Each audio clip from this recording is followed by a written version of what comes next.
Now today I am going to discuss topic plasma proteins. So there are different type of the proteins in the blood. The blood is mainly composed of 55 to 60% liquid medium, that is a plasma. और जब इसमें हम anticoagulants mix करते हैं तो ये plasma रहता है. जब हम एंटीकोगुलेंट मिक्स नहीं करते हैं तो ब्लड क्लॉट हो जाता है और क्लॉट होकर सीरम बनाता है. तो पैक्ड सेल वॉल्यूम इसमें होता है 45%. मतलब जो आरबीसी या फिर किसी भी टाइप की सेल का जो अमाउंट है वो 45% रहता है और रेस्ट ऑफ अमाउंट जो होता है 55 टू 60% जो होता है वो लिक्विड पोर्शन का होता है. तो जब क्लॉटिंग होती है तो सीरम सेपरेट हो जाता है. अब ये डिफरेंस है सीरम में और प्लाज्मा में कि सीरम में किसी भी टाइप का फाइब्रिनोजन नहीं होता और किसी भी टाइप का क्लॉटिंग फैक्टर नहीं होता. तो बहुत सारे स्टूडेंट कंफ्यूज रहते हैं कि what is the difference between serum and in the plasma. तो प्लाज्मा में जो होता है फाइब्रिनोजन भी होता है, क्लॉटिंग फैक्टर्स भी होते हैं, लेकिन इसके अंदर just they are divide of any type of cells. तो what is the importance of blood. तो ब्लड लगभग बॉडी में एक एडल्ट में 4.5 टू 5 लीटर होता है. और ब्लड जो है एसिड बेस बैलेंस मेंटेन करता है, respiration, excretion, water balance, transport of metabolite, hormone, drug, body defence और कोएगुलेशन वगैरह में रिस्पॉन्सिबल होता है. अब जो प्लाज्मा प्रोटीन्स हैं उसको हम सेपरेट कैसे करें. तो जो बेसिक टेक्निक है वो टेक्निक यहाँ पर है ammonium sulphate and sodium sulphate technique, और इसको हम साल्टिंग आउट प्रोसेस कहते हैं. ठीक है. तो टोटल प्लाज्मा प्रोटीन ब्लड में 6 टू 8 ग्राम पर डेसीलीटर होता है, ये भी याद रखना है. ओके. तो प्लाज्मा प्रोटीन मेनली जो होते हैं वो है एल्ब्यूमिन, ग्लोबुलिन एंड फाइब्रिनोजन. तो अगर इलेक्ट्रोफोरेसिस करते हैं तो इलेक्ट्रोफोरेसिस में ये कुछ इस टाइप के बैंड्स देता है. यहाँ नेगेटिव चार्ज से अगर हम स्टार्ट करें तो सबसे पहला बैंड जो बनता है वो बनता है गामा गामा ग्लोबुलिन का. इसके बाद नेक्स्ट बैंड बनता है बीटा ग्लोबुलिन का, फिर अल्फ़ा 2 ग्लोबुलिन का, फिर अल्फ़ा 1 ग्लोबुलिन का. इसके बाद जो लास्ट सबसे बड़ा बैंड बनता है वो होता है एल्ब्यूमिन का. तो इसको डेंसिटोमीटर के बेसिस पर हम कंसंट्रेशन निकालते हैं कि किसका कंसंट्रेशन सबसे ज़्यादा है और किसका कंसंट्रेशन सबसे कम है. तो ये देखा गया है कि ब्लड में एल्ब्यूमिन का कंसंट्रेशन सबसे ज़्यादा होता है और इसके बाद में गामा ग्लोबुलिन का कंसंट्रेशन होता है. तो यहाँ पर इलेक्ट्रोफोरेसिस में ये ध्यान रखना है कि जितने भी प्लाज्मा प्रोटीन्स हैं वो नेगेटिवली चार्ज्ड होते हैं.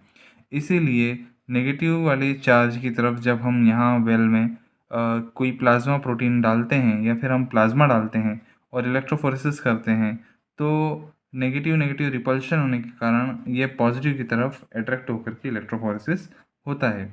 इसमें एक चीज़ और भी ध्यान देने वाली बात है कि जो एल्ब्यूमिन है ये सबसे लाइटर वेट का होता है. इसका जो मॉलिक्यूलर वेट है वो वो है 69,000 इसका मॉलिक्यूलर वेट होता है. इसीलिए ये सबसे लाइटर वेट का होने के कारण सबसे लास्ट में जाकर के बैंड बनाता है. अब एबनॉर्मल इलेक्ट्रोफोरेसिस कब कब मिलेगी ये हम देखते हैं. फॉर एग्ज़ाम्पल मल्टीपल माइलोमा का केस है जिसमें बहुत सारे प्लाज्मा सेल्स बनते हैं, जो कि माइलोमा एक कैंसरस प्लाज्मा सेल है. तो इस कंडीशन में गामा ग्लोबुलिन बहुत ज़्यादा बनेगा. तो a sharp distinct M band appear होगा. ओके. तो ये वाला जो बैंड है ये बहुत ज़्यादा चला जाएगा. इसके बाद एक्यूट इन्फेक्शन में अल्फ़ा 1 और अल्फ़ा 2 ग्लोबुलिन का कंसंट्रेशन इंक्रीज़ होता है. तो एक्यूट कंडीशन में ये अल्फ़ा 1 और अल्फ़ा 2 का कंसंट्रेशन बढ़ेगा. नेफ्रोटिक सिंड्रोम के केस में there is decrease in albumin with sharp and prominent alpha 2 globulin. तो नेफ्रोटिक सिंड्रोम में क्या होगा, एल्ब्यूमिन जो होता है क्योंकि ये लाइटर वेट का होता है इसलिए ये ग्लोमेरुलर फिल्ट्रेट से इजीली पास आउट हो जाता है और यूरिन में चला जाता है. इसलिए इसका जो बैंड होता है वो छोटा होता है. जबकि जो प्रोमिनेंट अल्फ़ा 2 ग्लोबुलिन, तो ये alpha 2 globulin heavy molecular weight का होता है और इन्फेक्शन के कंडीशन में इसका कंसंट्रेशन ज़्यादा बढ़ जाता है. इसके बाद primary immune deficiency. Primary immune deficiency में क्या होगा कि बहुत ज़्यादा प्राइमरी यानी कि एंटीबॉडी मीडिएटेड इसमें रिएक्शंस होगी जो ह्यूमरल मीडिएटेड इम्यून रिस्पॉन्स होता है उसमें बी सेल बहुत ज़्यादा इम्यूनोग्लोबुलिन प्रोड्यूस करेगी, इसलिए गामा ग्लोबुलिन का कंसंट्रेशन किसी भी टाइप की इम्यून डेफिशिएंसी में घट जाएगा। ठीक है, क्योंकि यहाँ इम्यून डेफिशिएंसी हो रही है, इसलिए यहाँ पर गामा ग्लोबुलिन यानी कि ये वाला जो पोर्शन है ये घट जाएगा। इसके बाद आते हैं अल्फ़ा 1 एंटीट्रिप्सिन डेफिशिएंसी।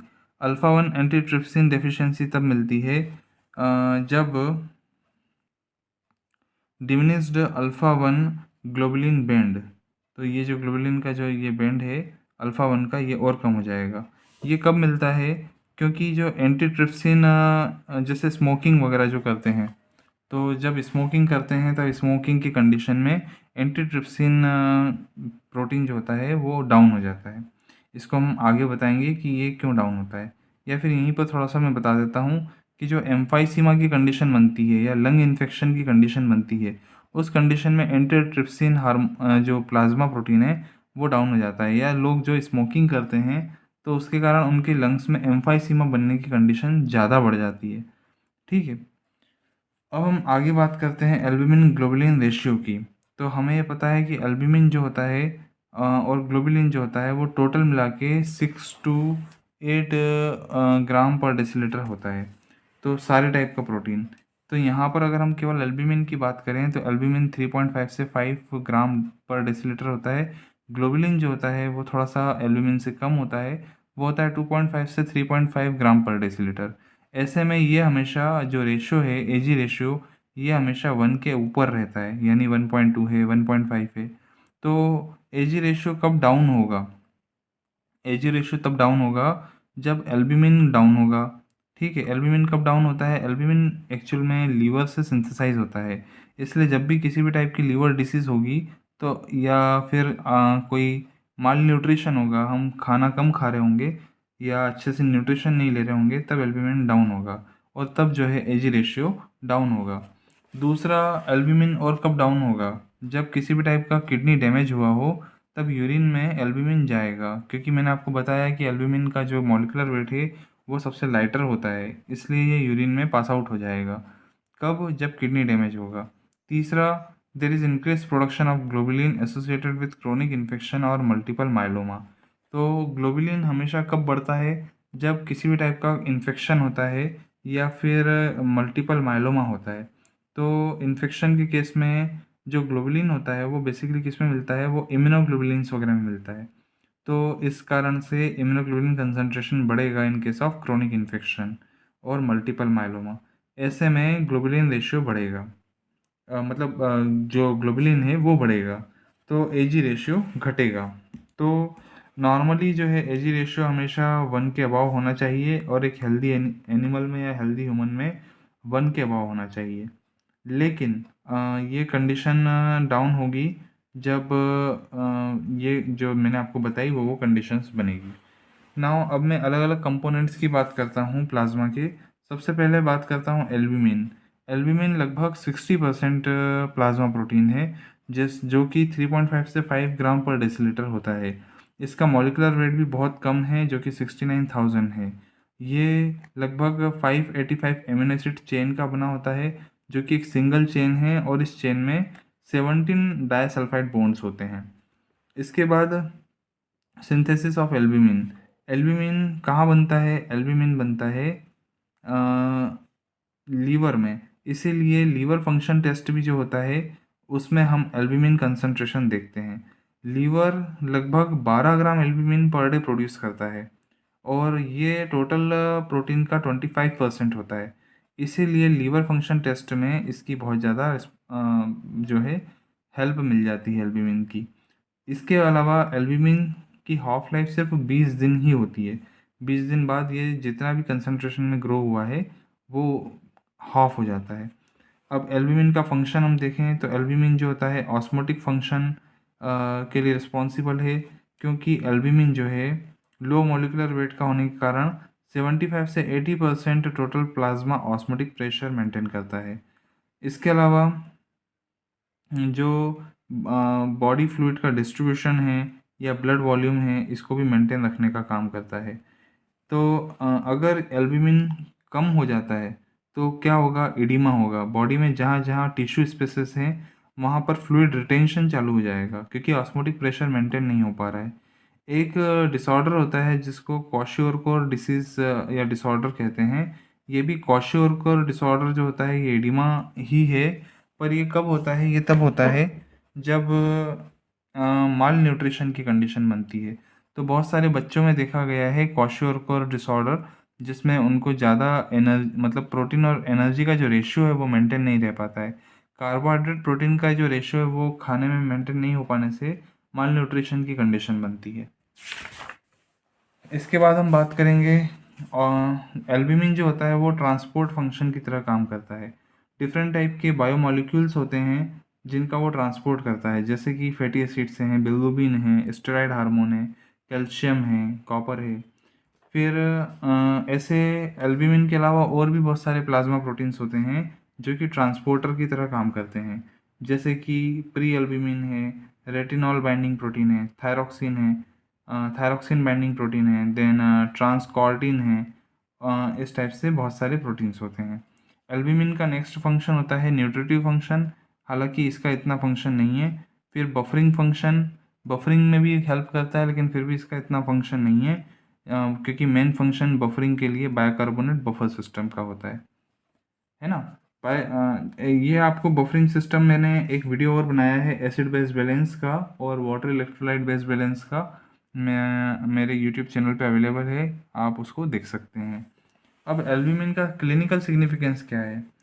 एल्ब्यूमिन का क्लिनिकल सिग्निफिकेंस ये है कि बहुत सारे ऐसे मॉलिक्यूल्स हैं, बायो मॉलिक्यूल्स, जैसे बिलिरुबिन है, फैटी एसिड्स है, इनको ये ब्लड ब्रेन बैरियर क्रॉस करके ब्रेन में नहीं जाने देता।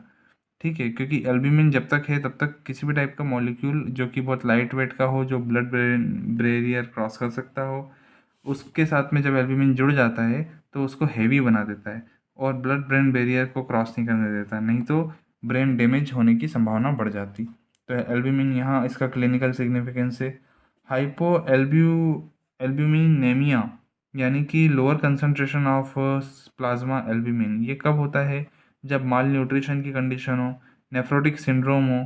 नेफ्रोटिक सिंड्रोम में क्या होगा? अगर किडनी डैमेज चल रहा है तो बहुत ज़्यादा यूरिन में एल्ब्यूमिन रिलीज़ हो जाएगा।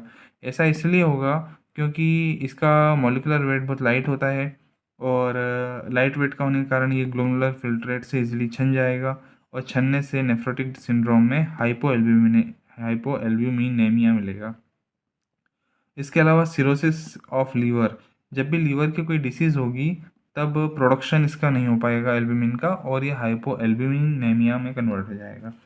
इसके बाद एल्ब्यूमिन यूरिन में जब सिक्रेट होता है तो इस कंडीशन को बोलते हैं Elby albuminuria. Okay, albuminuria.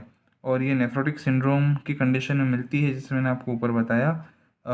Micro albuminuria की कंडीशन में 30 से 300 मिलीग्राम पर डे भी अगर मिलता है तो इससे हम कंफर्म कर सकते हैं कि रीनल डिसऑर्डर हो रहा है या किसी भी टाइप की रीनल डिसीज़ है।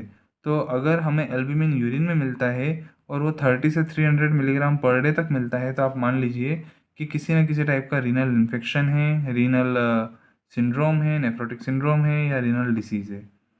Albumin is therapeutically useful for the treatment of burn and haemorrhages. तो ये भी याद रखना है कि एल्ब्यूमिन को आप बर्न में और हेमोरेजेस में यूज़ कर सकते हैं फॉर द ट्रीटमेंट।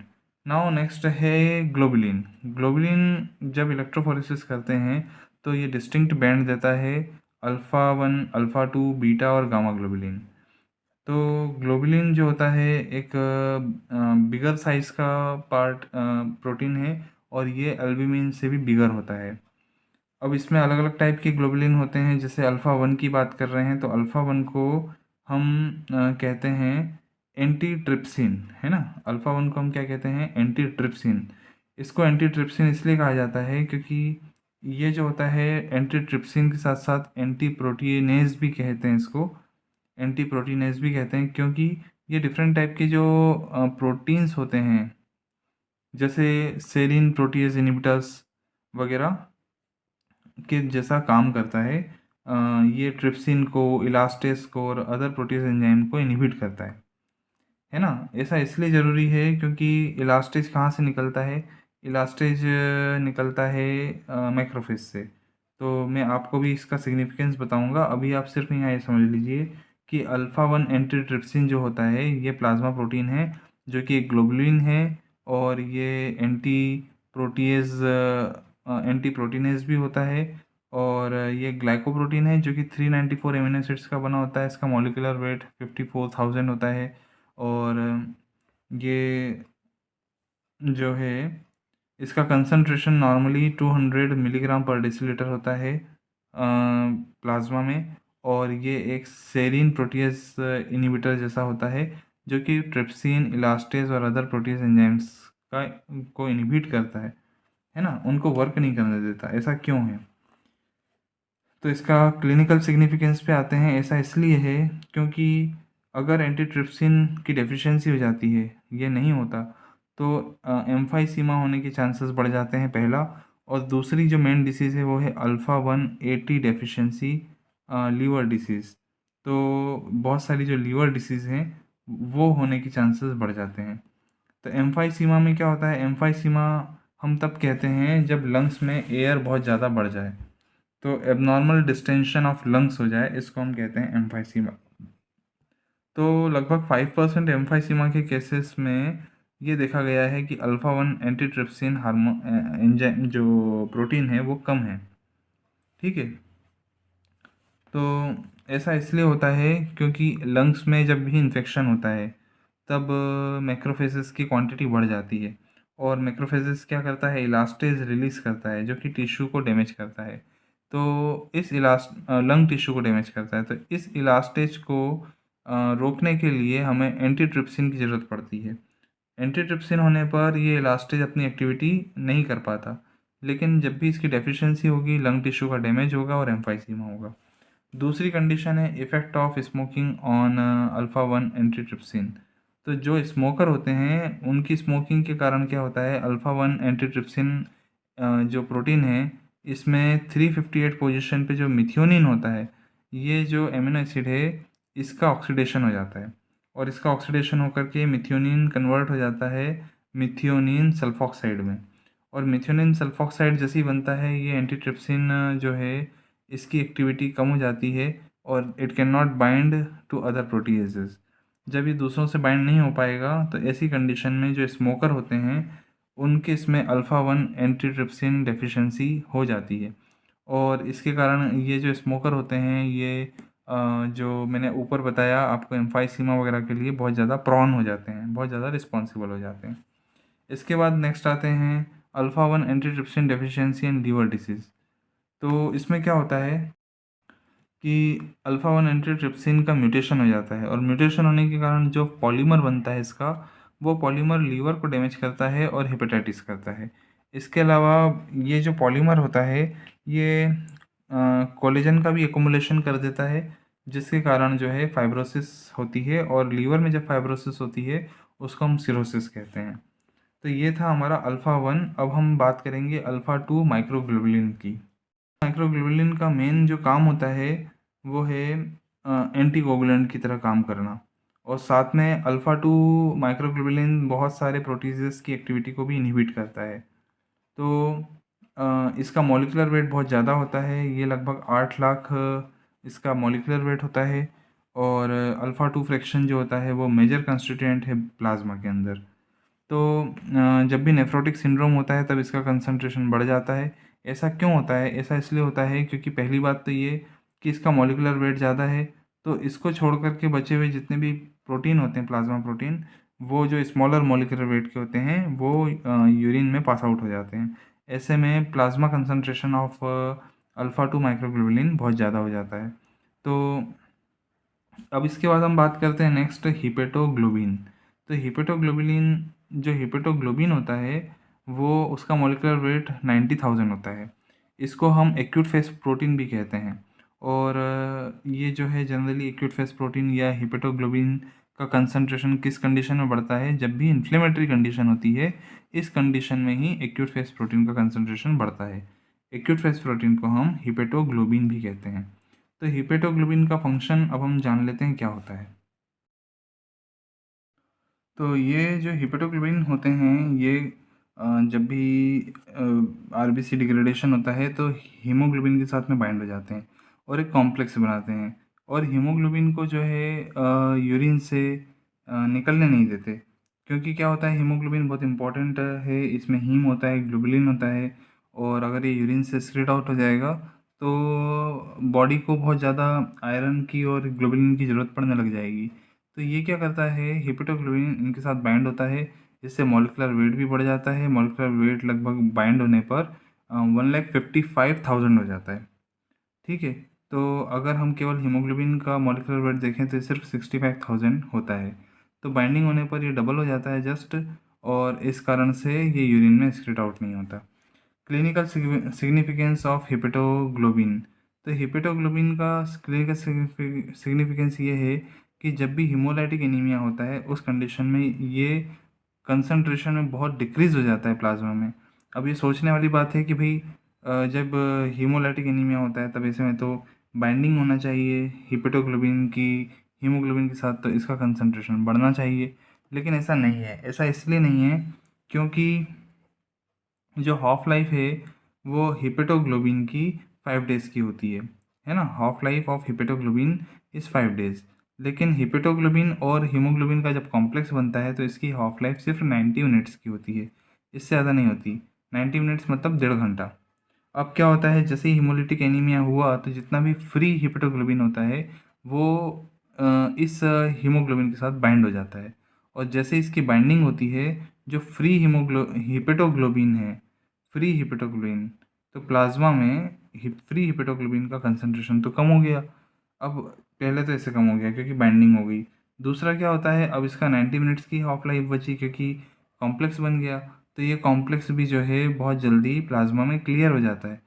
इसके कारण जो होता है, in case of haemolytic anaemia haptoglobin का कंसंट्रेशन हमेशा डिक्रीज होता है। हाँ, अब अगला हम पढ़ते हैं सिरुलोप्लाज्मिन। तो सिरुलोप्लाज्मिन में क्या होता है, सिरुलोप्लाज्मिन एक टाइप का अल्फ़ा 2 ग्लोबुलिन है, और ये बाइंड होता है कॉपर से। कॉपर की जो वैलेंसी होती है वो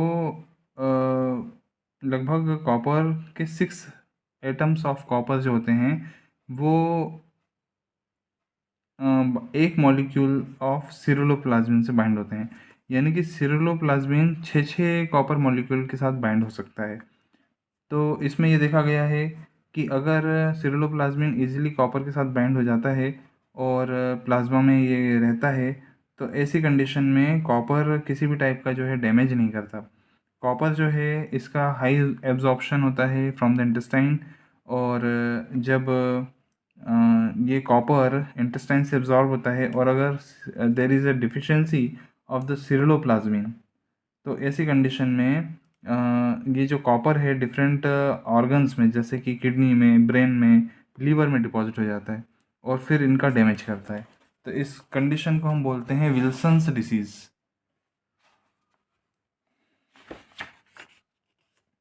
तो विल्सन डिसीज़ में क्या होता है, देर इज़ अ हिपेटोलेंटिकुलर डिग्रेडेशन। इस ऐसा क्यों होता है, क्योंकि जो कॉपर है वो लीवर में डिपॉजिट होता है और साथ में लेंटिकुलर न्यूक्लियस ऑफ ब्रेन में डिपॉजिट होता है, जिससे हिपेटिक सिरोसिस होती है और ब्रेन का नेक्रोसिस होता है।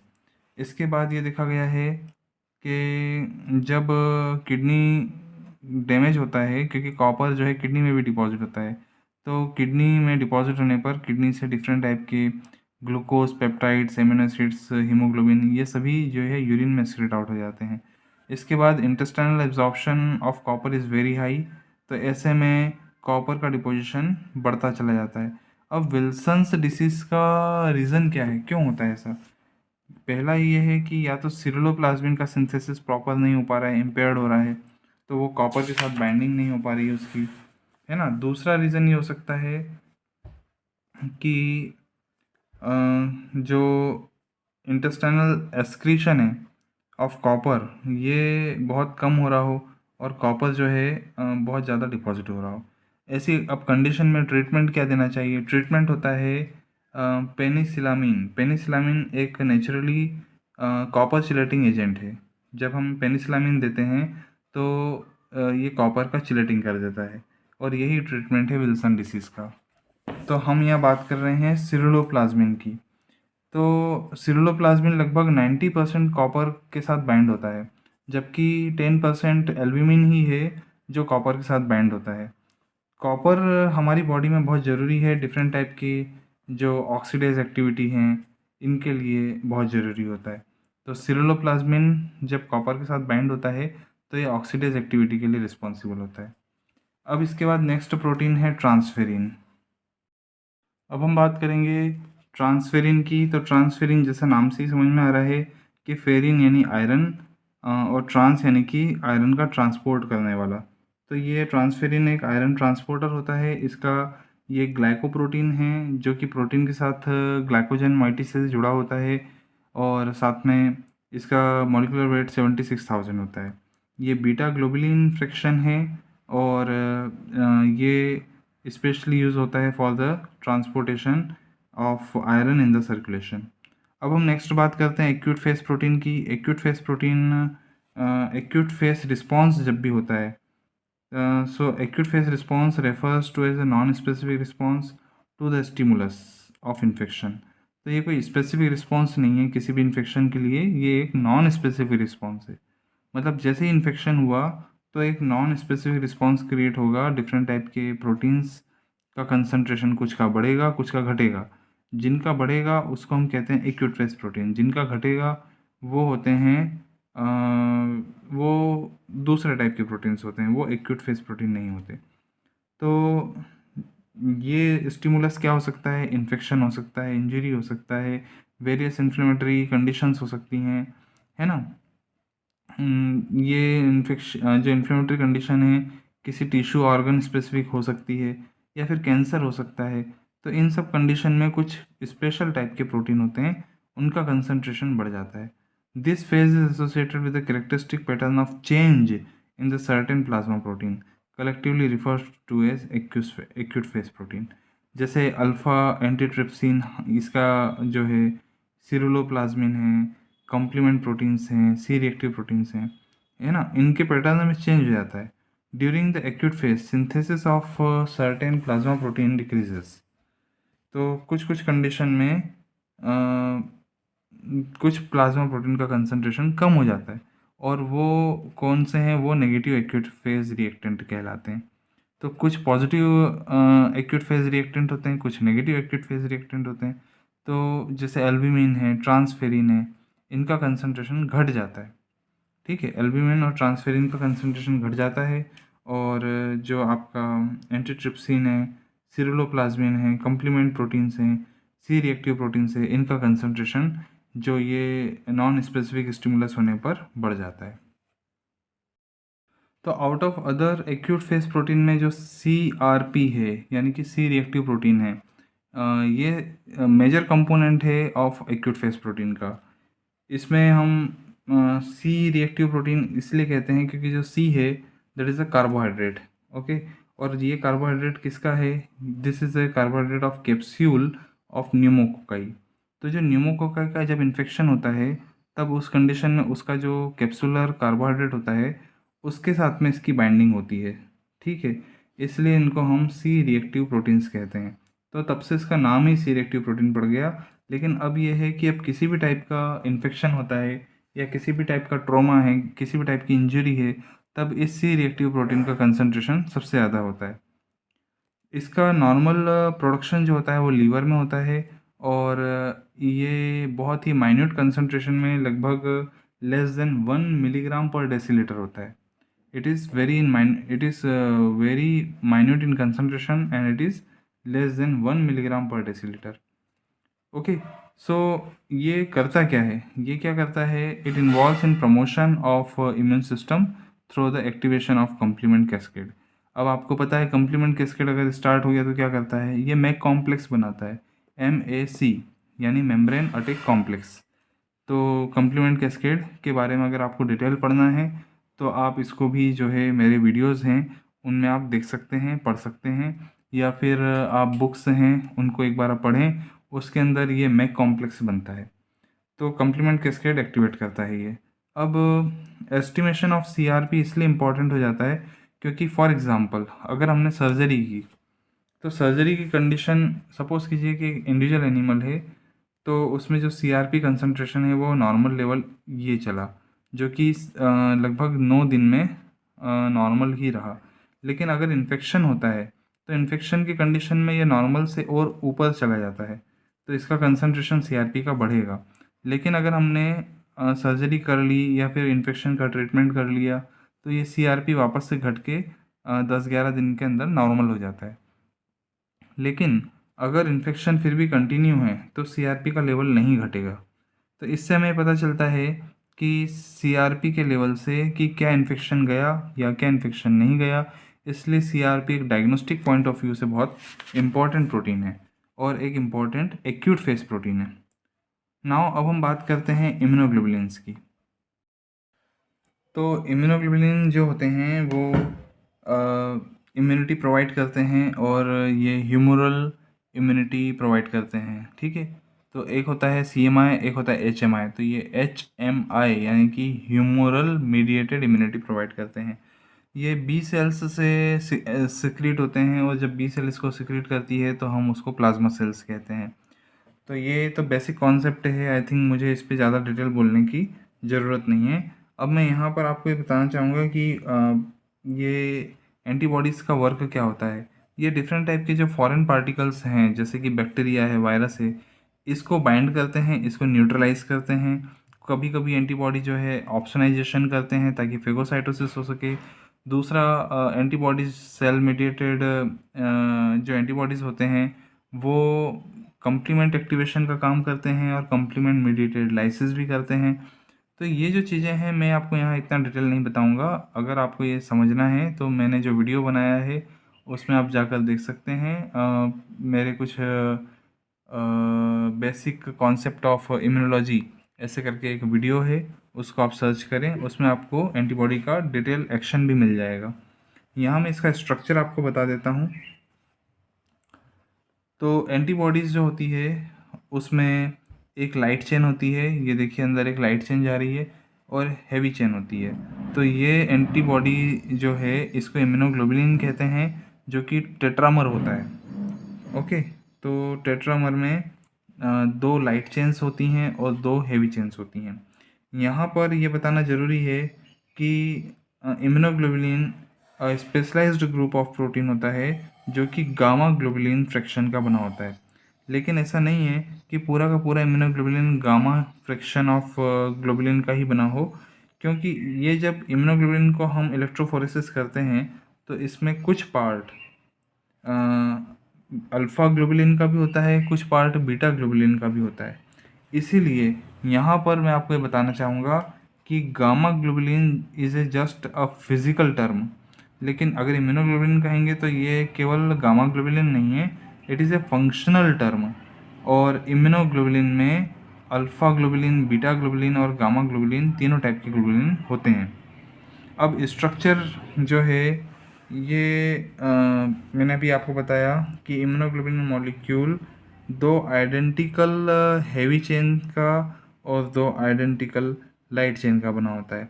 जो हैवी चेन्स होती हैं इसका मॉलिक्यूलर वेट 53,000 से 75,000 तक का होता है। ओके, और जो मैंने लाइट चेन बताई इसका मॉलिक्यूलर वेट 23,000 ईच होता है। तो हर एक का मॉलिक्यूलर वेट जो है 23,000 होगा लाइट चेन का, और हेवी चेन का जो होगा वो 53 से लेके 75,000 तक का होगा, और ये भी ईच हो मतलब अलग अलग है। अब ये जो हैं ये चेन्स आपस में डाइसल्फाइड बॉन्ड से जुड़ी होती हैं। लाइट चेन और हेवी चेन आपस में डाइसल्फाइड बॉन्ड से जुड़ी होती हैं, और एक डाइसल्फाइड बॉन्ड से जुड़ने होने के कारण इसका कैसा शेप बनता है, इसका एक वाई शेप बनता है, जैसा कि इसमें वाई शेप दिखाया गया है। तो each heavy molecule contain approximately 450 amino acids while each light chain has 121 amino acids। तो ये जो हैवी चेन होती है ये हैवी चेन 450 यानी 450 एमिनो एसिड्स की बनी होती है, ये भी और ये भी 450 एमिनो एसिड्स की बनी होती है।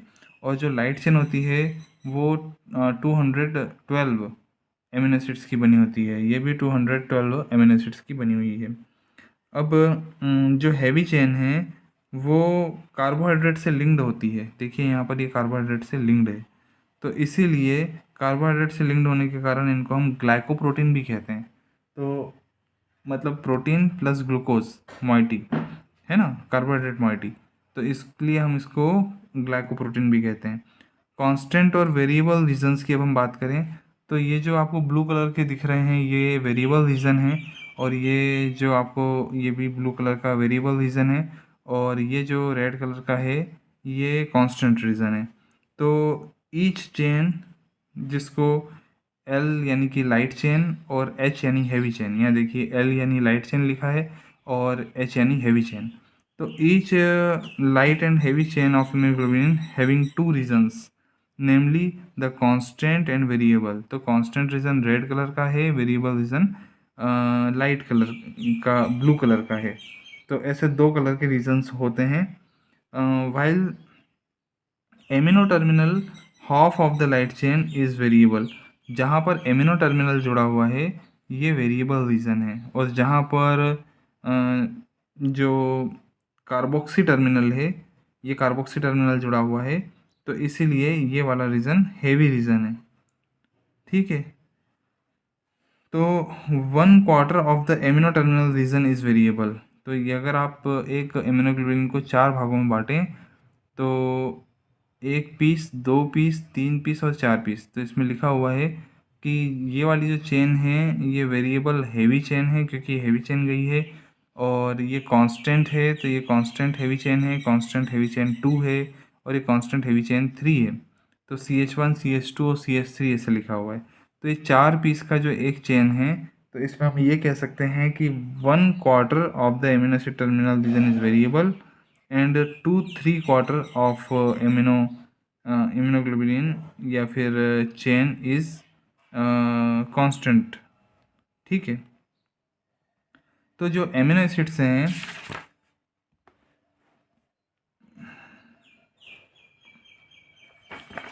ये जो एमिनो एसिड्स हैं जो कि वेरिएबल रीजन में हैं, they are responsible for antigen binding.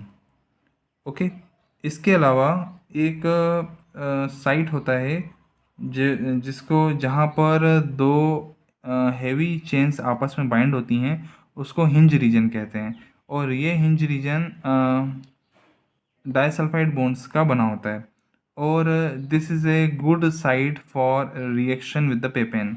पेपेन एक एंजाइम है जो कि इम्यूनोग्लोबुलिन के इस हिंज रीजन पे एक्ट करता है, और इम्यूनोग्लोबुलिन को 2 पार्ट में डिवाइड कर देता है। तो अपर पार्ट जो होता है उसको FAB कहते हैं। इस FAB का मतलब होता है fragment of antibody binding site. तो ये जो है, हाँ इसको, सॉरी मैंने गलत कह दिया, fragment of antigen binding site, A for antigen है यहाँ पे, तो fragment for antigen binding site. और जब पेपेन जो सेकंड पार्ट में इसकी कटिंग करता है, तो ये जो सेकंड पार्ट है ये है फ्रेगमेंट ऑफ क्रिस्टलाइजेशन, यानी कि ये वाला जो फ्रेगमेंट है ये क्रिस्टलाइज हो सकता है, इसलिए इसको हम FC पोर्शन भी कहते हैं इम्यूनोग्लोबुलिन का, और इसको हम FAB पोर्शन भी कहते हैं इम्यूनोग्लोबुलिन का।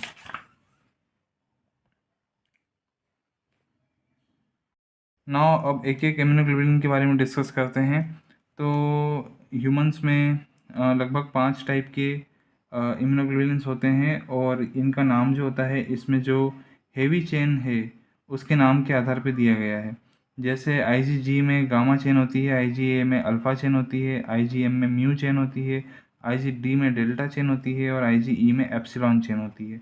तो इस बेसिस पर IgG, IgA, IgM, IgD और IgE नाम रखे गए हैं। ओके, तो ये है हेवी चेन के नाम। इसमें हेवी चेन के साथ लाइट चेन भी होती है, लेकिन लाइट चेन जो है वो 2 टाइप की होती हैं, एक कप्पा चेन होती है, एक लैम्डा चेन होती है। तो ऐसा होता है कि अगर किसी इम्यूनोग्लोबुलिन में कप्पा चेन है तो उसकी दोनों चेन, लाइट चेन जो होती है वो कप्पा ही होती है।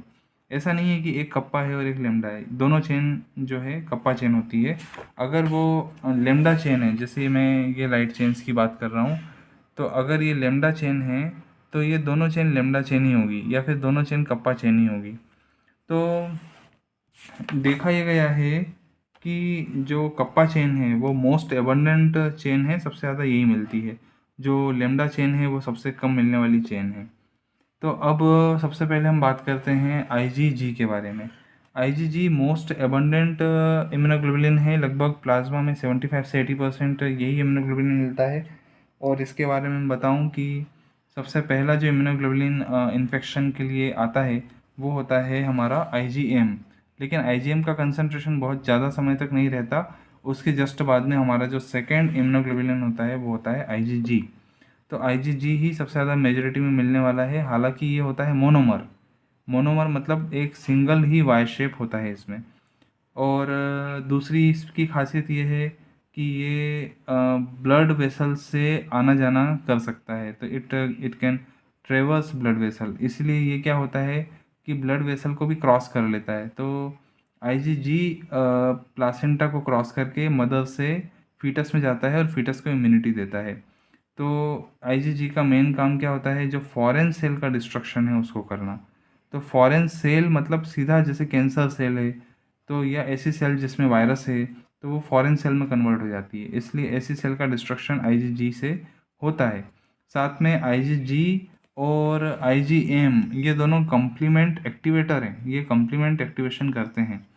ओके। तो आईजीजी जो है ये भी कम्प्लीमेंट एक्टिवेशन में रिस्पॉन्सिबल है। और वापस से यहाँ पर वही बात आ जाती है, कम्प्लीमेंट कैस्केड होता है, मैक फॉर्मेशन होता है, एमएसी यानी कि मेम्ब्रेन अटैक कॉम्प्लेक्स। आप इसको मेरे जो प्रीवियस चैप्टर्स हैं उसमें देख सकते हैं।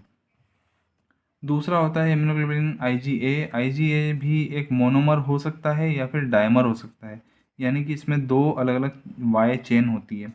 तो जो डायमर होता है वो आपस में जे चेन से जुड़ा हुआ होता है।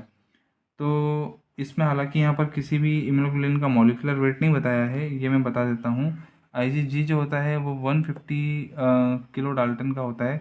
आईजीए जो होता है वो थोड़ा सा बढ़ जाता है, अगर डायमर है तो 300 किलो डाल्टन का हो जाता है। और इसमें एक जे चेन अलग से होती है जो कि 15-20 किलो डाल्टन के आसपास की होती है। तो आईजीए जो है डिफरेंट टाइप की बॉडी सिक्रेशंस में मिलता है, जैसे saliva, tear, sweat, milk, wall of the intestine.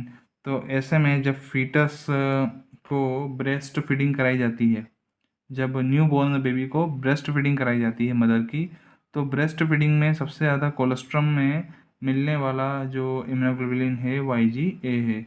और ब्रेस्ट फीडिंग कराते हैं तब जितना भी आईजीए है वो इंटेस्टाइनल बैक्टीरिया वगैरह से बाइंड होता है एंटीजन से, और उसकी किलिंग करता है, और ऐसे करके बेबी को इम्यूनिटी प्रोवाइड करता है। ओके। साथ में ये अदर फॉरेन सब्सटेंसेस को भी अंदर आने से रोकता है। तो ये है इसका इम्पोर्टेंस। इसके बाद हम नेक्स्ट आते हैं आईजीएम। आईजीएम एक पेंटामर है। तो पेंटामर है यानी कि ऐसे आप मान लीजिए 5 अलग अलग वाई शेप की जो चेन्स हैं एक दूसरे से कनेक्टेड हैं, और ये जो कनेक्शन होता है ये जे पॉलीपेप्टाइड चेन्स के थ्रू होता है। तो ये एक लार्जेस्ट इम्यूनोग्लोबुलिन है। अगर आपसे कोई पूछे तो आप बता सकते हैं कि IgM is the largest immunoglobulin.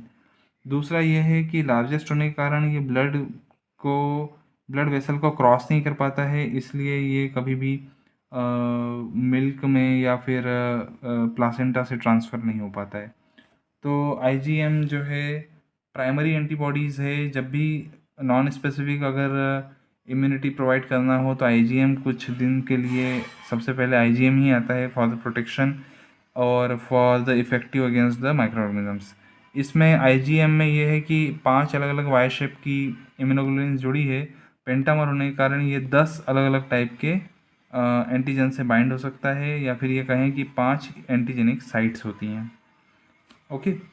अब आईजीडी की बात करें तो आईजीडी नॉन स्पेसिफिक है, अभी तक इसका कोई वर्क समझ में नहीं आया है। साइंटिस्ट कैसे ऐसा कहते हैं कि ये बी सेल रिसेप्टर है, और आईजीडी जो होता है वो बहुत लो होता है सर्कुलेशन में, और बी सेल के ऊपर सरफेस पे ही पाया जाता है। अब आईजीई की बात करें तो आईजीई भी सिंगल होता है, वाई शेप का होता है, और बहुत ही ब्लड में माइन्यूट कंसंट्रेशन में होता है। लेकिन आईजीई का कंसंट्रेशन तब बढ़ता है जब एलर्जी होती है। मान लीजिए फॉरेन एलर्जिक पार्टिकल आता है तो उस समय मास्ट सेल जो है ये IgE जो होता है उस फॉरेन पार्टिकल से बाइंड होता है, और उसका जो FC पोर्शन है वो मास्ट सेल से बाइंड होता है। जब मास्ट सेल से फॉरेन पार्टिकल बाइंड होता है with the help of this immunoglobulin IgE, तो मास्ट सेल क्या है, हिस्टामिन प्रोड्यूस करता है, और हिस्टामिन जो होता है वो इट कॉज एलर्जी। तो अब हम बात करते हैं production of immunoglobulin bye multiple genes. तो इतने सारे एंटीबॉडीज़ बनी हैं, इसके लिए डिफरेंट टाइप के जीन रिस्पॉन्सिबल होते हैं। तो लाइट चेन और हेवी चेन बनाने के लिए अलग अलग टाइप के जीन्स होते हैं। लाइट चेन बनाने के लिए 3 टाइप के सेपरेट जीन्स होते हैं, जो कि वेरिएबल जीन के लिए VL जीन होता है, कांस्टेंट रीजन बनाने के लिए CL जीन होता है, और एक J जीन होता है। अब हेवी चेन बनाने के लिए भी जो है 4 डिफरेंट टाइप के जीन्स होते हैं, जिसमें वेरिएबल रीजन बनाने के लिए VH जीन होता है, कांस्टेंट रीजन बनाने के लिए CH जीन होता है, और जॉइनिंग रीजन बनाने के लिए J जीन होता है, और इसके अलावा जो है एक डाइवर्स रीजन बनाने के लिए D जीन होता है। तो ऐसे करके टोटल 7 अलग अलग जीन्स से इसकी कोडिंग होती है, तब जाके एक इम्यूनोग्लोबुलिन बनता है। लेकिन फिर भी हर इंडिविजुअल में एंटीबॉडी अब डाइवर्स होती है, अलग अलग टाइप की होती है। ऐसा इसलिए होता है क्योंकि हो सकता है कि इन जीन्स में कॉम्बिनेशंस होते हों, डिफरेंट टाइप के combination of various structural genes, और दूसरा ये कारण है कि उनमें सोमेटिक म्यूटेशंस होता है। तो इसके कारण हर इंडिविजुअल में unlimited range of antigens, more than 1 billion type के एंटीबॉडीज़ बनती हैं। तो क्योंकि अनलिमिटेड रेंज ऑफ एंटीजेंस हैं, इसीलिए एंटीबॉडीज़ जो होती हैं वो मोर देन 1 बिलियन होती हैं। ओके, अब हम नेक्स्ट इम्यूनोग्लोबुलिन की बात ख़त्म करके नेक्स्ट टॉपिक पे आते हैं, वो है मल्टीपल माइलोमा। तो now what is the myeloma, multiple myeloma. तो multiple myeloma a plasma cell cancer constitutes about 1% of all cancer affecting the population. तो अभी जितने भी टाइप के कैंसर होते हैं उसमें 1% टाइप का कैंसर माइलोमा कैंसर भी होता है, जो कि प्लाज्मा सेल कैंसर है। इसमें क्या होता है कि इसमें females are more susceptible than the male, और लगभग इनकी एज ग्रुप 45 to 60 के बीच होती है, जिसमें फीमेल्स ज़्यादा अफेक्टेड होती हैं। इसमें IgG का जो IG इम्यूनोग्लोबुलिन्स का प्रोडक्शन है वो एबनॉर्मल होता है। तो multiple malignancy is due to the malignancy of a single clone of plasma cell in the bone marrow. This result in the over production of the abnormal immunoglobulin, mostly 75% IgG। तो बहुत ज़्यादा ऐसा रहता है कि IgG का production ही 75% हो जाता है, और IgA 25% है, और IgM भी 25% है। IgD जो है लेस देन 2% है, but it is more severe. अगर IgD प्रोडक्शन होता है तो मोर सीवियर होगा। इसमें in the patient multiple myeloma the synthesis of normal immunoglobulin is diminished, causing depressed immunity. तो बाकी जो B सेल्स हैं वो काम नहीं करेगी, केवल वही प्लाज्मा सेल जो माइलोमा सेल्स है वही एंटीबॉडी प्रोड्यूस करेगी। तो ऐसे में इम्यूनिटी डिप्रेस हो जाएगी। इसका अगर इलेक्ट्रोफोरेसिस करेंगे तो ये देखेंगे कि इसमें एक M बैंड बनता है, एक कैरेक्टरिस्टिक M बैंड, और M बैंड इतना ज़्यादा बड़ा होता है कि बाकी इम्यूनोग्लोबुलिन्स कुछ होते ही नहीं है। तो जो ग्लोबुलिन पोर्शन है, गामा ग्लोबुलिन और बीटा ग्लोबुलिन, वो तो बिल्कुल भी नहीं होता है, वो डिमिनिश हो जाता है। तो आप अगर ये देखेंगे तो जैसे यहाँ पर ये जो हमने डेंसिटोमीटर से ये लिया है पूरा, तो इसमें एल्ब्यूमिन कितना बड़ा दिख रहा है ना।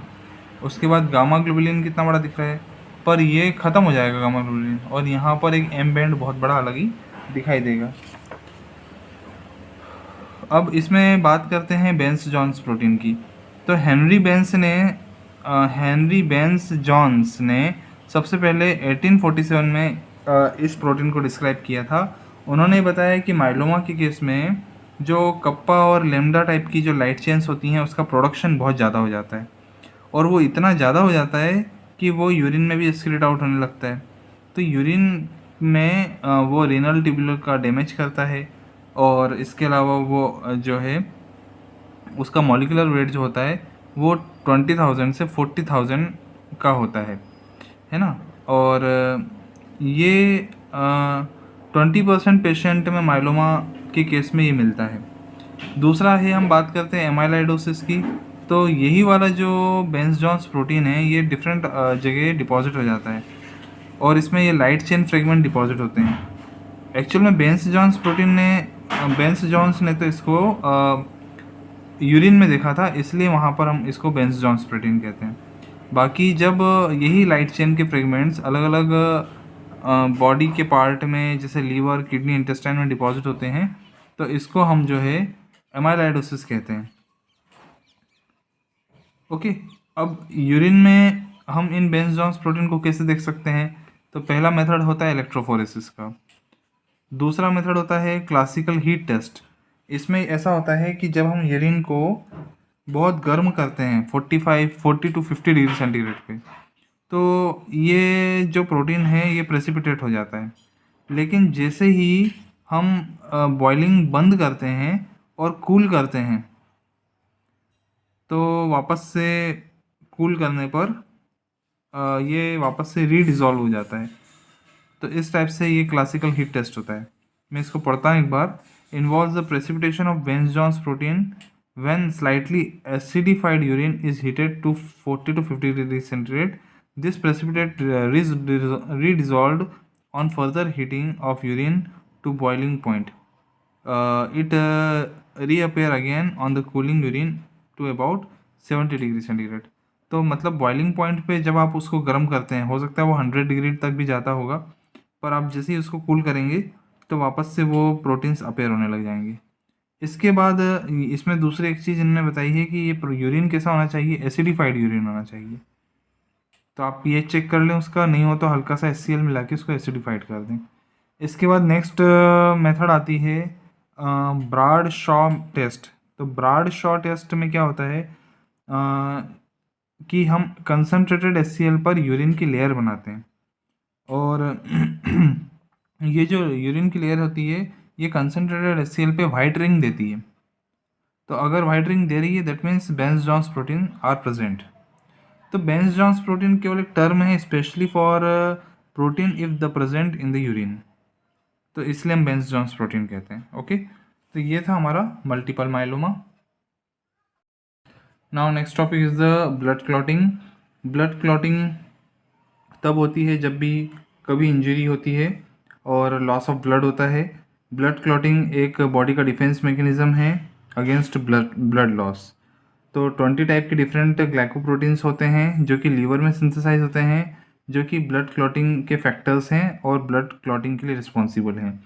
ब्लड क्लॉटिंग के दो पाथवे होते हैं, एक्सट्रिंसिक पाथवे और इंट्रिंसिक पाथवे। एक्सट्रिंसिक पाथवे में जो फैक्टर्स हैं वो ब्लड में नहीं पाए जाते, वो ब्लड से बाहर पाए जाते हैं और इसीलिए इनको एक्सट्रिंसिक पाथवे कहते हैं।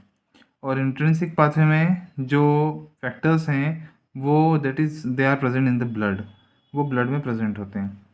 तो अब हम इसमें आगे बात करते हैं कि जो एक्सट्रिंसिक और इंट्रिंसिक पाथवे है ये दोनों इंडिपेंडेंट नहीं है, ये दोनों एक दूसरे से लिंक्ड हैं। और फाइनली जो फाइब्रिनोजन है वो फाइब्रिन में कन्वर्ट होता है और क्लॉट फॉर्मेशन होता है। जितने भी ब्लड क्लॉटिंग फैक्टर हैं उनको रोमन नंबर दिए गए हैं, जैसे यहाँ पर मैंने बताया ये रोमन नंबर हैं। ओके, पर ये रोमन नंबर जो हैं उनकी डिस्कवरी के बेसिस पर दिए गए हैं। जो पहले डिस्कवर हुआ है उसको रोमन नंबर 1 दिया है। तो यहाँ पर किसी भी टाइप के उनकी मतलब जो डिस्कवरी है उस बेसिस पर है, ना कि उनके फंक्शन पे कि कौन सा पहले वर्क करता है तो वो 1 है या कौन सा बाद में वर्क करता है तो वो 2 है, ऐसा नहीं है। तो now comes to the conversion of fibrinogen to fibrin. जो फाइब्रिनोजन होता है उसको फाइब्रिन में कन्वर्ट करने के लिए जो फैक्टर है वो है थ्रोम्बिन। तो थ्रोम्बिन जो है बाइंड होता है और वो क्लीव करता है फाइब्रिनोजन को। फाइब्रिनोजन क्लीव होता है, ये प्रोटीयोलाइटिक क्लीवेज है और फाइब्रिनोपेप्टाइड्स बनते हैं। तो फाइब्रिनोपेप्टाइड ए एंड फाइब्रिनोपेप्टाइड बी बनता है। फाइब्रिनोजन की अगर मैं बात करूं तो फाइब्रिनोजन 2 to 3% जो है प्लाज्मा प्रोटीन में पाया जाता है, मतलब टोटल 2 to 3% होता है। प्लाज्मा में इसका कंसंट्रेशन 0.3 ग्राम पर डेसीलीटर होता है। ये एक सॉल्युबल ग्लाइकोप्रोटीन है, यानी कि ये प्लाज्मा के अंदर सॉल्युबलाइज फॉर्म में होता है। फाइब्रिनोजन 6 टाइप के पॉलीपेप्टाइड की चेन का बना होता है, जिसमें ए अल्फ़ा और बी बीटा। तो 2 ए अल्फ़ा चेन होती है, 2 बी बीटा चेन होती है और 2 गामा चेन होती है। तो जब थ्रोम्बिन जो कि यहाँ पर है, जो ये थ्रोम्बिन है, ये बेसिकली ये भी इनएक्टिवेट फॉर्म में रहता है, जिसको प्रोथ्रोम्बिन कहते हैं। तो जब प्रोथ्रोम्बिन एक्टिव होता है थ्रोम्बिन में, ये थ्रोम्बिन क्या करता है, इस फाइब्रिनोजन को क्लीव करता है, क्योंकि इसमें 6 एमिनो एसिड की चेन्स हैं। जब इसका क्लीवेज होता है तो ये फाइब्रिनोपेप्टाइड ए और बी बनाता है। ये फाइब्रिनोपेप्टाइड्स जो हैं आपस में स्टिक होके एक हार्ड क्लॉट बनाते हैं, और ये क्लॉट जो होता है इसमें फर्दर कोवेलेंट क्रॉस लिंकिंग होती है ग्लूटामिन और लाइसिन रेसिड्यू की। तो इसी क्लॉट के अंदर जो ग्लाइसिन और जो ग्लूटामिन और लाइसिन है, ये आपस में क्रॉस लिंकिंग करते हैं, और ये क्रॉस लिंकिंग के कारण ये जो फाइब्रिन क्लॉट है ये और हार्ड हो जाता है। इसकी स्टेबलाइजेशन करता है फैक्टर 13। तो ये क्लॉट को स्टेबलाइज करके रखने का जो काम होता है वो फैक्टर 13 का होता है। इस फैक्टर 13 का नाम है फाइब्रिन स्टेबलाइजिंग फैक्टर, है ना। इसका नाम दूसरा है फाइब्रिनोलाइगेज, और फाइब्रिनोलाइगेज या फिर इसका एक और नाम है, उसका नाम है लीकी लोरेंड फैक्टर, लीकी लोरेंड फैक्टर। तो ये लाइगेशन का काम करता है, इसलिए इसको हम फाइब्रिनोलाइगेज कहते हैं। ठीक है। अब इसमें फाइब्रिन क्लॉट के अंदर अगर रेडनेस जो रहती है, it is due to because of presence of red blood cell. तो ये फाइब्रिन क्लॉट बना। अब हम बात करते हैं जो अभी हमने ऊपर बताया कि प्रोथ्रोम्बिन से थ्रोम्बिन कैसे बनता है। प्रोथ्रोम्बिन से थ्रोम्बिन कैसे बनता है। तो प्रोथ्रोम्बिन से थ्रोम्बिन बनाने के लिए जो फैक्टर रिस्पॉन्सिबल होता है वो होता है फैक्टर 10A। और ये फैक्टर 10A जो होता है, इसके साथ में प्रोथ्रोम्बिन से थ्रोम्बिन बनाने के लिए कैल्शियम की ज़रूरत पड़ती है, और प्रोथ्रोम्बिन से थ्रोम्बिन बनाने के लिए प्लेटलेट्स की ज़रूरत पड़ती है। प्लेटलेट्स जो है प्रोथ्रोम्बिन को थ्रोम्बिन में कन्वर्ट करते हैं। ओके। तो in the presence of platelets ये एक फैक्टर 5 भी होता है और एक फैक्टर 10 होता है। तो फैक्टर 5, 10 और कैल्शियम, इनकी सबकी ज़रूरत पड़ती है, तब जाकर ये जो फैक्टर 10 होता है, तब जाकर के जो प्रोथ्रोम्बिन होता है वो थ्रोम्बिन में कन्वर्ट होता है। यहाँ पे हम डिटेल देख सकते हैं कि जो फैक्टर 10 होता है, इसका भी एक्टिवेशन होना बहुत ज़रूरी होता है। इसके एक्टिवेशन के लिए फैक्टर 7 की ज़रूरत पड़ती है। फैक्टर 7 में कन्वर्ट होता है, और ये एक्सट्रिंसिक पाथवे की मैं बात कर रहा हूँ। फैक्टर 7A जो है, इसका एक्चुअल में जो नाम है वो है proconvertin. Okay, proconvertin. और प्रो कन्वर्टिन इसको हम सीरम प्रोथ्रोम्बिन कन्वर्शन एक्सीलरेटर भी कहते हैं। तो ये फैक्टर 7A में कन्वर्ट होता है, और फैक्टर 7A में कन्वर्ट होने के साथ साथ एक फैक्टर 3 की ज़रूरत पड़ती है। ये फैक्टर 3 ब्रेन में और लंग्स में दोनों जगह पाया जाता है। ओके। तो ये फैक्टर 3 का जो नाम है, इसका नाम है टिश्यू फैक्टर, और इसको हम थ्रोम्बोप्लास्टिन भी कहते हैं। तो ये था हमारा एक्सट्रिंसिक फैक्टर। अब हम बात करते हैं इंट्रिंसिक फैक्टर की। तो जो एक्सट्रिंसिक पाथवे है बहुत फास्ट होता है, लेकिन इंट्रिंसिक पाथवे इतना फास्ट नहीं होता। इंट्रिंसिक पाथवे में बहुत सारे कैस्केड से जुड़े होते हैं। इंट्रिंसिक पाथवे की बात करें तो सबसे पहले जब वुंड बनता है तो वुंड की सरफेस, साथ में यहाँ पर प्रेजेंट प्लेटलेट्स, और साथ में यहाँ पर प्रेजेंट कोलेजन, इसके कारण जो फैक्टर 12 है, इसको हैगमन फैक्टर कहते हैं, ये एक्टिवेट होता है। साथ में यहाँ पर जो प्री कैलिक्रेनिन होता है वो कैलिक्रेन में कन्वर्ट होता है, और कैलिक्रेन भी इस एक्टिविटी को इन्हांस करता है। ये जो हैगमन फैक्टर है जो एक्टिवेट हो गया है, ये फैक्टर 9 को एक्टिवेट करता है, और फैक्टर 9 जो होता है वो फैक्टर 11 को एक्टिवेट करता है, फैक्टर 12 फैक्टर 11 को एक्टिवेट करता है, और फैक्टर 11 जो होता है वो फैक्टर 9 को एक्टिवेट करता है। फैक्टर 9 का दूसरा नाम है क्रिसमस फैक्टर। ओके, फैक्टर 9 का जो दूसरा नाम है वो है क्रिसमस फैक्टर। अब ये क्रिसमस फैक्टर जब एक्टिवेट होता है तो ये जो फैक्टर 7 है, ये फैक्टर 9 जो है ये किसको एक्टिवेट करता है? ये फैक्टर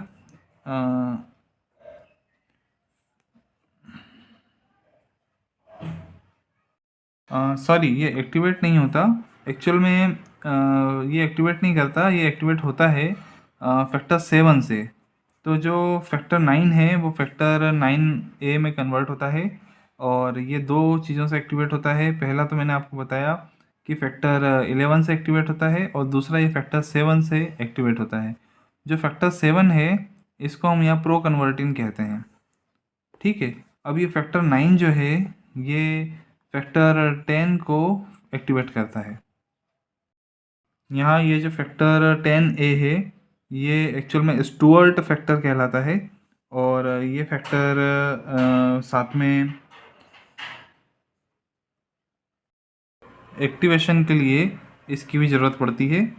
ये फैक्टर 8 है, और फैक्टर 8 जो है ये भी फैक्टर 10 को फैक्टर 10A में कन्वर्ट करने के लिए रिस्पॉन्सिबल होता है, और साथ में फैक्टर 9A की एक्टिविटी को बढ़ाने के लिए भी रिस्पॉन्सिबल होता है। जो फैक्टर 8 है इसका नाम है एंटी हीमोफिलिक फैक्टर, और इसके एक्टिवेशन के लिए कैल्शियम और साथ में फॉस्फोलिपिड की ज़रूरत पड़ती है। फाइनली जब फैक्टर 10A एक्टिवेट होता है तो इसके एक्टिवेशन से प्रोथ्रोम्बिन थ्रोम्बिन में कन्वर्ट होता है, और थ्रोम्बिन जो होता है वो फाइब्रिनोजन को फाइब्रिन में कन्वर्ट करता है। तो थ्रोम्बिन क्या करता है? प्रोटियोलिसिस करता है, या फिर मतलब क्लीवेज करता है फाइब्रिनोजन का, जो कि फाइब्रिनोजन में ए और बी दो अलग अलग इसके प्रोटियो फाइब्रिनो पेप्टाइड्स बनते हैं, और ये पेप्टाइड्स क्लॉट बना देते हैं। ओके, तो ये दोनों जो हैं फाइनल एक कॉमन पाथवे है यहाँ पर। फैक्टर 10 के बाद में दोनों एक कॉमन पाथवे में रन करते हैं। इसके पहले 10A के पहले एक्सट्रिंसिक पाथवे अलग रहता है और इंट्रिंसिक पाथवे अलग रहता है। हम एंटीकोगुलेंट्स की बात करें तो हमें पता है कि इस पूरी क्लॉटिंग के लिए कैल्शियम की ज़रूरत बहुत ज़्यादा थी। तो जो भी फैक्टर कैल्शियम के साथ बाइंड होते हैं, जैसे ऑक्जिलेट, फ्लोराइड, EDTA या साइट्रेट, तो अगर कैल्शियम रिक्वायर नहीं होगा या कैल्शियम अवेलेबल नहीं होगा तो क्लॉटिंग नहीं होगी, है ना। दूसरा ये है हिपेरिन भी एक एंटीकोगुलेंट है। हिपेरिन क्या करता है? नॉर्मली हिपेरिन जो है मास्ट सेल से रिलीज़ होता है, और इसके साथ में एंडोथेलियम और ब्लड वेसल से भी रिलीज़ होता है। तो बहुत सारे अलग अलग टिश्यूज़ में भी ये मिलता है। तो हिपेरिन एंटी थ्रोम्बिन के साथ बाइंड होता है। तो एंटी थ्रोम्बिन जो थर्ड है, ये थर्ड फैक्टर इसके साथ बाइंड हो जाता है। इसके अलावा अदर क्लॉटिंग फैक्टर्स जैसे कि क्लॉटिंग फैक्टर सेकेंड, तो ये क्लॉटिंग फैक्टर सेकेंड, और क्लॉटिंग फैक्टर 9, ये क्लॉटिंग फैक्टर 9, क्लॉटिंग फैक्टर 10, ये clotting factor 10, then clotting factor 11, तो ये क्लॉटिंग फैक्टर 11, और क्लॉटिंग फैक्टर 12, और ये क्लॉटिंग फैक्टर, मतलब इनके साथ भी हिपेरिन जो होता है, और साथ में केलिक्रेइन इसके साथ भी हिपेरिन बाइंड होता है। तो हिपेरिन को तब दिया जाता है क्योंकि हिपेरिन एक बायोलॉजिकल सब्सटेंस है ना, ये कोई केमिकल कंपाउंड नहीं है, इसलिए हिपेरिन तब दिया जाता है जब आफ्टर सर्जरी कहीं ब्लड क्लॉट को रोका जाए, तो उस कंडीशन में मतलब ब्लड क्लॉट, जैसे सर्जरी में ब्लड क्लॉटिंग होती है तो उसको रोकने के लिए हिपेरिन दिया जाता है। इसके अलावा एक और एंटीकोगुलेंट है, उसका नाम है protein C which is activated by thrombin. Okay, तो ये थ्रोम्बिन से प्रोटीन सी एक्टिवेट होता है, और ये एक्टिव प्रोटीन सी जो होता है hydrolyses and inactivate clotting factor 5 and 8। तो 5 यहाँ तो प्रोटीन सी बाइंड होता है ये 5 फैक्टर 5 है और ये फैक्टर 8 है। यहाँ पर प्रोटीन सी बाइंड होता है। नेक्स्ट एक और एंटीकोगुलेंट है, इसका नाम वारफेरिन है और विटामिन के एंटागोनिस्ट है। ये may be considered as a oral anticoagulant. तो वारफेरिन, अगर आपसे कोई पूछे which one is the oral anticoagulant, तो पता होना चाहिए कि ओरल एंटीकोगुलेंट जो है वो वारफेरिन है। This act by reducing the synthesis of certain clotting factor. ये वारफेरिन एक तो सेकेंड, तो मैं आपको यहाँ बता देता हूँ इसको, ये सेकेंड को, फिर 7 ये 7 फैक्टर, इसके बाद 9 ये 9 फैक्टर और 10 यानी कि ये 10 फैक्टर, तो इसके प्रोडक्शन को घटा देता है। ठीक है, तो ऐसे करके ये एंटीकोगुलेंट्स काम करते हैं। नाउ अब हम नेक्स्ट बात करते हैं फाइब्रिनोलाइसिस। तो फाइब्रिनोलाइसिस की बात करने के पहले ब्लड क्लॉटिंग कैसे होती है, ये बहुत अच्छा डायग्राम है जो बताना में रह गया है। देखिए, ये फाइब्रिनोजन होता है। फाइब्रिनोजन पर जैसे हमने यहाँ पर आपको बताया था, फाइब्रिनोजन पे कौन एक्ट करता है, तो थ्रोम्बिन एक्ट करता है। तो यहाँ पे थ्रोम्बिन ने एक्ट किया और फाइब्रिनोपेप्टाइड ए और बी में कन्वर्ट हो गए। तो ए और बी रिमूव हो गए। ए और बी रिमूव होते ही ये एक्टिवेट हो जाता है। तो ये हमने बताया था, ये 6 मोनोमर होते हैं, 1 2 3 4 5 और ये 6 ऐसे। तो ये ए और बी अलग अलग हो जाते हैं, तो ये एक्टिवेट हो जाता है। और जो फाइब्रिन मोनोमर है ये सिंथेसिस करता है फाइब्रिन क्लॉट का। तो ये बहुत अच्छा डायग्रामेटिक रिप्रेजेंटेशन है। नाउ अब हम बात करते हैं फिब्रिनोलाइसिस की। तो फिब्रिनोलाइसिस में क्या होता है कि जो क्लॉट बना उसको उसका लाइसिस करना होता है, उसको डिज़ोल्व करना होता है। तो इसके लिए plasmin is most responsible for dissolving the fibrin clot. तो प्लाज्मिन ही डिज़ोल्व करता है। तो plasminogen synthesize in the kidney. तो प्लाज्मिनोजन कहाँ बनता है, किडनी में बनता है, और it is a inactive precursor of plasmin. तो प्लाज्मिनोजन एक्टिवेट होता है प्लाज्मिन में, और प्लाज्मिन क्या करता है, ब्लड क्लॉट का लाइसिस कर देता है। प्लाज्मिनोजन कहाँ बनता है, प्लाज्मिनोजन किडनी में बनता है। टिश्यू प्लाज्मिनोजन एक्टिवेटर यानी कि tPA and urokinase convert plasminogen to plasmin. तो दो चीज़ें रिस्पॉन्सिबल होती हैं, पहला क्या, टिश्यू प्लाज्मिनोजन एक्टिवेटर यानी टीपीए, और यूरोकाइनेज जो होता है, यूरोकाइनेज जो होता है वो प्लाज्मिनोजन को प्लाज्मिन में कन्वर्ट करता है। तो जैसे ही प्लाज्मिन कन्वर्ट होता है ये इस फाइब्रिन क्लॉट को ब्रेक कर देता है। नाउ अब हम इस चैप्टर का जो लास्ट टॉपिक है उस पर बात करने जा रहे हैं। ये टॉपिक है abnormalities in the blood clotting. तो भाई अभी तक हमने सभी जगह एबनॉर्मलिटीज़ पढ़ी हैं, तो यहाँ पर भी ब्लड क्लॉटिंग फैक्टर में एबनॉर्मलिटी होती है जिसके कारण हीमोफीलिया हो सकता है, या फिर एक डिसीज़ है जिसको हम वॉन विलब्रांड डिसीज़ कहते हैं। तो ये इनहेरिटेड डिसऑर्डर्स हैं।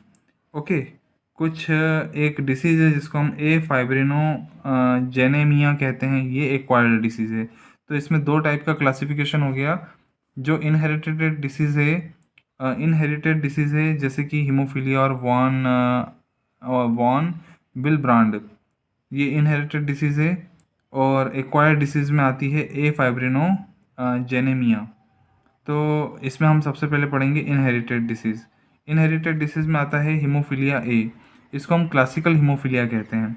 इसमें क्या होता है कि ये एक सेक्स लिंक्ड डिसऑर्डर है, पहली बात, और ये ट्रांसमिट होती है फीमेल से मेल में। ठीक है, फीमेल से मेल में ट्रांसमिट होती है। इसमें क्या होता है, हीमोफीलिया ए में किसके डिफिशियंसी हो जाती है, एंटी हीमोफिलिक फैक्टर 8 की डिफिशियंसी हो जाती है। तो ये एंटी हीमोफिलिक फैक्टर 8 जो है ये कहाँ दिखेगा आपको, इसमें देखें हम तो ये रहा। तो ये एंटी हीमोफिलिक फैक्टर है, ये फैक्टर 8, इसकी डेफिशिएंसी हो जाती है। और जो इंडिविजुअल हैं उसमें क्या होता है, पहला प्रोलॉन्ग्ड क्लॉटिंग टाइम बहुत बढ़ जाएगा। दूसरा क्या होगा, suffer from internal bleedings particularly in joint and gastrointestinal tract. और ये इसलिए भी इम्पॉर्टेंट है क्योंकि जो ब्रिटेन में रॉयल फैमिली है उनमें से कुछ इंडिविजुअल्स इससे अफेक्टेड हुए थे, इसलिए काफ़ी इम्पॉर्टेंट है। नाउ नेक्स्ट आते हैं हीमोफीलिया बी। हीमोफीलिया बी को क्रिस्टमस डिसीज़ भी कहते हैं। ऐसा क्यों कहते हैं? क्योंकि इसमें जो क्रिसमस फैक्टर है, जो कि 9th नंबर का फैक्टर है, उसकी डिफिशियंसी हो जाती है और इसमें सिम्टम्स हीमोफीलिया ए जैसे ही आते हैं। तो जो क्रिसमस फैक्टर है उसको भी हम देख लेते हैं। ये दिख रहा है क्रिसमस फैक्टर, इसकी डिफिशियंसी होती है। नेक्स्ट डिसीज़ है वॉन विल्ब्रांड डिसीज़। तो this disorder is characterized by failure of platelet to aggregate and due to defect in the platelet adherence factor.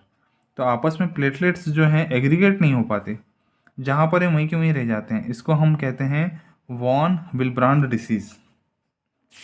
So the chapter has been now completed. I think this topic is very helpful for your study also. So thanks for watching.